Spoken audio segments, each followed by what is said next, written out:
All right, another day of drenching downpours and thunderstorms. It got wild there for a time this afternoon. Could be another round to deal with tomorrow, although I don't think it's going to be quite as widespread as what we saw today. Let's hope not, because the last couple of days have been very, very active here. Pattern begins to finally settle down a little bit as we approach the weekend. Friday and Saturday should be much quieter days. We have 3 systems that we're monitoring in the tropics. We'll get to that in a second. Here's a live look outside the Intracoastal. Here come the numbers from the airport. We're sitting at 77. It feels like 78. The visibility's good. Winds are northerly, very light at just 3 miles per hour. Now, we do have rain-cooled air out there from the drenching thunderstorms we had earlier today, but it is still pretty muggy. So 73 in Sebastian, Stewart 75, West Palm 77, and Belle Glade 73. Cloud cover beginning to thin out, especially on the Treasure Coast and areas to the southwest. So from this point on, once the sprinkles begin to leave us here, from this point on, we'll go partly cloudy and pretty quiet after midnight tonight. And temperatures hanging out somewhere between 74 and 77 degrees. For tomorrow morning, heading into work should be okay. Combination of sun and clouds. Through lunchtime, we're probably quiet too.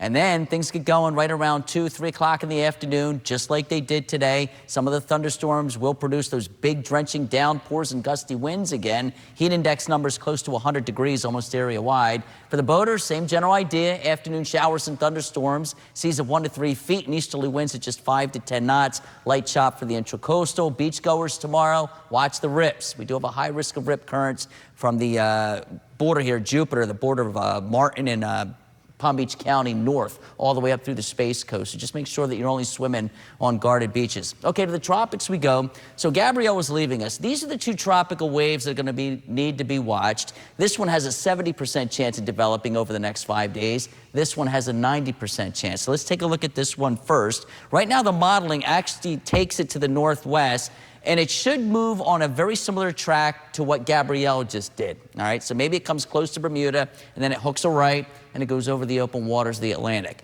The one that's a little bit closer right now, sitting over the Leeward Islands, this is the one that could potentially become problematic later down the road. Let's say the first part of next week. The modeling is kind of split. Right now, some of the models take it and hook a right out over the open waters of the Atlantic, but other forecast models actually run this thing right across the Outer Banks of North Carolina. Now, at the present time, all the forecast guidance spares the state of Florida.